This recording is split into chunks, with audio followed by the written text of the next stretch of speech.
మన రక్షకుడైన యేసుక్రీస్తు పరిశుద్ధమైన నామములో ఉదయకాల సమయంలో నిత్య జీవ మాటలు వింటున్న మీ అందరికి కూడా హృదయపూర్వకమైన వందనాలు తెలియపరుస్తూ ఉన్నాను. దేవుడు ప్రేమించి మరొక దినాన్ని ప్రభు మనకి అనుగ్రహించి ఉన్నాడు. ఈ రోజు కావలసిన నిత్య జీవ మాటల్ని దేవుని వాక్యం నుంచి మనం నేర్చుకున్నాండి.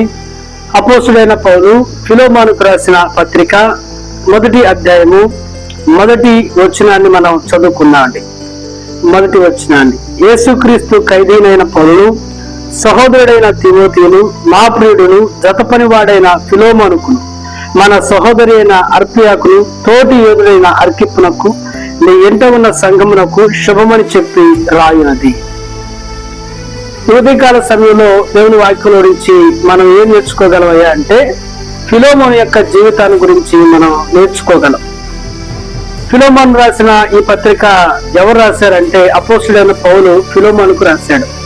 అపోస్తుడైన పౌలు చేత 13-14 పత్రికలు రాయబడి దగ్గర 12 పత్రికలు పైగానే సంఘాన్ని ఉద్దేశించి, కాపర్ని ఉద్దేశించి, సంఘం యొక్క సిద్ధాంతాన్ని ఉద్దేశించి, లేకపోతే దుర్బోధల గురించి, లేకపోతే సున్నతి గురించి, రకరకాలైన విషయాల గురించి సంఘాన్ని ఫోకస్ చేస్తూ పరిశుద్ధాత్మ దేవుడు పౌలు గారి చేత ఎన్నో పత్రికలు రాపిస్తూ వచ్చాడు.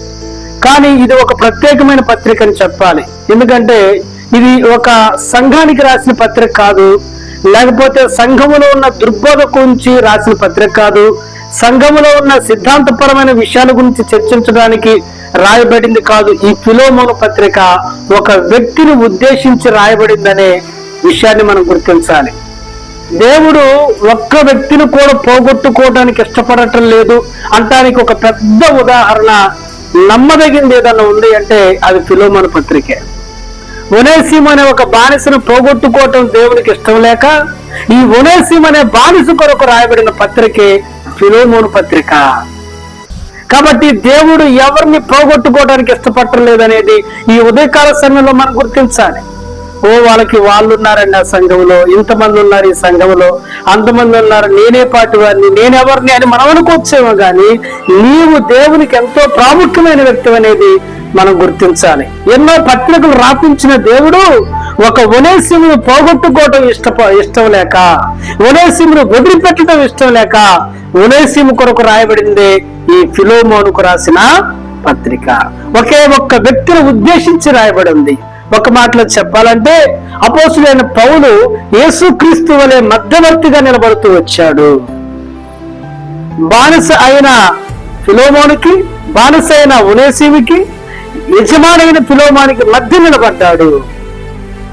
దొంగతనం చేసిన వాడికి, దొంగతనానికి గురైన వ్యక్తికి మధ్యలో నిలబడ్డాడు. దాసుడికి యజమానుడికి మధ్య నిలబడ్డాడు. విశ్వాసికి అవిశ్వాసికి మధ్య నిలబడ్డాడు. పరిశుద్ధుడికి పాపికి మధ్య అపోస్తుడైన పౌలు నిలబడుతూ వచ్చాడు. నష్టం చేసిన వాడికి, నష్టపోయిన వాడికి మధ్య నిలబడుతూ ఈ పత్రిక రాయబడటం గొప్ప విశేషం. కాబట్టి పత్రికలో మనకి ముగ్గురు ప్రాముఖ్యమైన వ్యక్తులు కనపడతారు. వారిలో ఒక వ్యక్తి అపోస్తుడైన పౌలు, మరొక వ్యక్తి ఆయన విశ్వాసి అయిన ఫిలోమోను, మరొక వ్యక్తి ఫిలోమోను యొక్క దాసుడు బానిస అయిన ఒనేసిము. కాబట్టి ఈ ఉదయకాల సమయంలో ప్రభు చిత్తమైతే ఈ పత్రిక గురించి మనం నేర్చుకుంటూ ఈ పత్రికలో ఉన్న వ్యక్తుల నుంచి మనం ఏం నేర్చుకోగలమో మనం చూద్దామండి. ఫిలోమోను గురించి ఈ ఉదయకాల సమయంలో మనం ధ్యానం చేస్తే ఎవరు ఈ ఫిలోమోను అయ్యా అంటే, ఈ ఫిలోమోను గురించి రాయబడిన అద్భుతమైన మాట, మా ప్రియుడు, మా జత పనివాడు అని చెప్తూ వచ్చాడు. ఫిలోమోను అపోస్తులైన పౌలుకి ఎలా ఉన్నాడు, ఫిలోమోను తన సంఘ కాపరికి ఎలా ఉన్నాడు, లేకపోతే ఫిలోమోనుకి సంఘ కాపరి అయిన పౌలు గారికి మధ్య ఎలాంటి సంబంధం ఉన్నాయా అంటే ప్రియమైన వ్యక్తి అని సంబోధిస్తూ వచ్చాడు. మా జత పనివాడు అంటూ సంబోధిస్తూ వచ్చాడు. ఫిలోమోనును మాత్రమే కాదండి, ఎంతో మంది సేవకుల్ని, తీతులు ఉద్దేశిస్తూ, తిమోతిని ఉద్దేశిస్తూ, రకరకాలైన వ్యక్తులను ఉద్దేశిస్తూ పౌలు క్రీస్తు రాయబారులమని చెప్తూ వచ్చాడు. క్రీస్తుతో జత పరివారం అని చెప్తూ వచ్చాడు. తిమోతినైతే నా యొక్క సొంత కుమారుడు అని చెప్తూ వచ్చాడు. కాబట్టి ఫిలోమోను ఏమైపోయాడు, సేవకుడి కంటే ప్రియమైన వ్యక్తిగా మారిపోయాడు, అనగా దగ్గర వ్యక్తిగా మారిపోయాడు. సేవకునికి విశ్వాసికి మధ్య ఎలాంటి అగాధం ఏర్పడలేదనే సత్యాన్ని మనం గుర్తించాలి. కాబట్టి ఎలా ఉన్నాడు ఈ ఫిలోమోను యొక్క పత్రిక నుంచి కానీ ఫిలోమోను యొక్క జీవితం నుంచి కానీ నేను ఏం నేర్చుకోగలనయ్యా అంటే, సేవకునికి ప్రియమైన వారిగా మనం ఉండాలి, దేవునికి ప్రియమైన వారిగా మనం ఉండాలి, సేవకునికి జతపని వారిగా మనం ఉండాలి, సేవకునికి ధైర్యం ఇచ్చేవారిగా మనం ఉండాలి, సేవకునికి ఊతనిచ్చేవారిగా మనం ఉండాలి, సేవకునికి ప్రోత్సాహం ఇచ్చేవారిగా మనం ఉండాలి అనే విషయాన్ని ఈ యొక్క పత్రికలో ఫిలోమోను ద్వారా మనం నేర్చుకోగలం. కాబట్టి ఫిలోమోను ఎవరికి దగ్గరగా ఉన్నాడు? లోకానికి దూరంగా ఉన్నాడు, పాపానికి దూరంగా ఉన్నాడు, చీకటికి దూరంగా ఉన్నాడు, నాశనానికి దూరంగా ఉన్నాడు, కీడుకు దూరంగా ఉన్నాడు. మేలు చేయవాడు అయిన అపోస్తుడైన పౌలుకి దగ్గరగా ఉంటూ వచ్చాడు. అందుకే ఫిలోమోను దీవించబడ్డాడనే సత్యాన్ని మనం గుర్తించాలి. ఎవరైతే దేవునికి దేవుని సేవకులకి దగ్గర సంబంధాలు కలిగి ఉంటారో, మంచి సహవాస సంబంధాలు కలిగి ఉంటారో, మంచి ఒకరిని ఒకరిని అర్థం చేసుకునే సంబంధాలు కలిగి ఉంటారో, ఆ కుటుంబాలు దీవించబడతాయనే సత్యాన్ని మనం గుర్తించాలి. అపోస్తుడైన పౌలుకి తిమోతి దగ్గరయ్యాడు, సేవకుడుగా మారిపోయాడు. యేసుక్రీస్తు ప్రభు వారికి ఆయన 12 మంది శిష్యులు దగ్గరవుతూ వచ్చారు. వాళ్ళు భూలోకమును తలకిందులు చేస్తూ వచ్చారు, భూ దిగంతం వరకు సువార్తను తీసుకెళ్తూ వచ్చారు. వాళ్ళు నడుస్తుంటే స్వస్థతలు జరిగినాయి, వారు మాట్లాడుతుంటే ప్రజలు రొమ్ము కొట్టుకొని ఏడ్చుచు వాళ్ళు బాప్తిసాలు తీసుకున్నారనే సత్యాన్ని కూడా మనం వినాలి. ఏలియాకి దగ్గరగా ఎలీషా పెరుగుతూ వచ్చాడు, 2 అంతల అభిషేకాన్ని పొందుకున్నాడు. మోషేకి యెహోషువ దగ్గరగా ఉంటూ వచ్చాడు, ఆయన దీవించబడ్డాడు, నాయకుడయ్యాడు. ఆ తర్వాత మోషేకి కాలేబు దగ్గరగా ఉంటూ వచ్చాడు, పరమ కానానుకు చేరుతూ వచ్చాడు.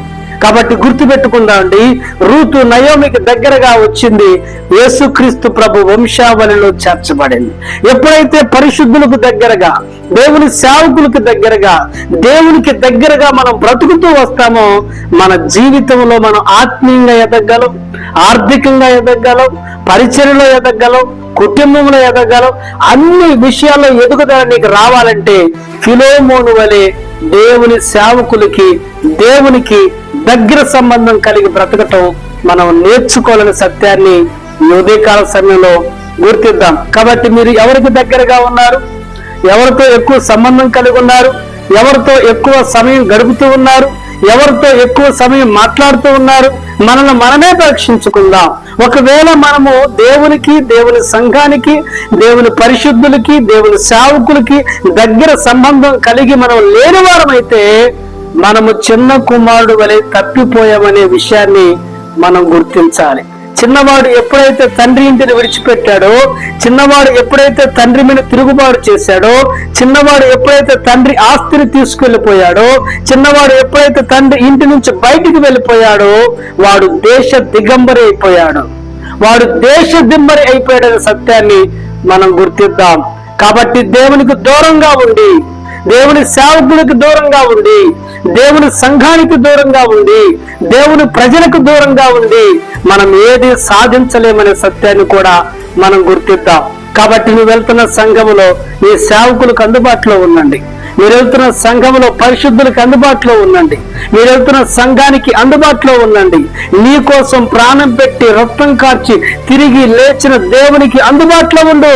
ఆయన యెహోషువ వలె నిన్ను వాడుకుంటాడు, రూతు వలె నిన్ను వాడుకుంటాడు, మార్త వలె నిన్ను వాడుకుంటాడు, మరియ వలె నిన్ను వాడుకుంటాడు.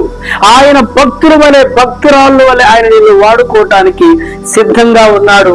ఆయనకి దగ్గరగా వచ్చిన వాళ్ళందరూ కూడా దేశాలని, ఖండాలని, ప్రపంచాన్ని వాళ్ళు కదిలించారనే సత్యాన్ని మనం గుర్తిద్దాం. మరెక్కువ సమయాన్ని సేవకులతోటి, మరెక్కువ సమయాన్ని దేవుని పిల్లలతోటి, మరెక్కువ సమయాన్ని దేవునితోటి మనం కేటాయించగలిగితే మనము రూపాంతరపు కొండ మీదకి ఎక్కగలమనే సత్యాన్ని గుర్తిద్దాం. యేసుక్రీస్తు ప్రభువారు తండ్రితో ఎక్కువ సంబంధం కలిగి ఉన్నాడు కాబట్టి ఆయన ముఖము ప్రకాశించింది, ఆయన వస్త్రాలు ప్రకాశించాయి, ఆయన మాట్లాడుతూ ఉండగా అద్భుతాలు జరిగినాయి, ఆయన చేతులు తాకిన వారు అద్భుతాలు పొందుకున్నారు, ఆయన వస్త్రాన్ని తాకిన వారు అద్భుతాలు చూశారు. కారణం ఏందో తెలుసా? లోకాన్ని విడిచిపెట్టి దేవునికి దగ్గర అవటమే. కాబట్టి నువ్వు దేవునికి దూరంగా ఉన్నావు. ప్రియ దేవుని బిడ్డలారా, మనము దేవునికి దూరంగా ఉన్నాం.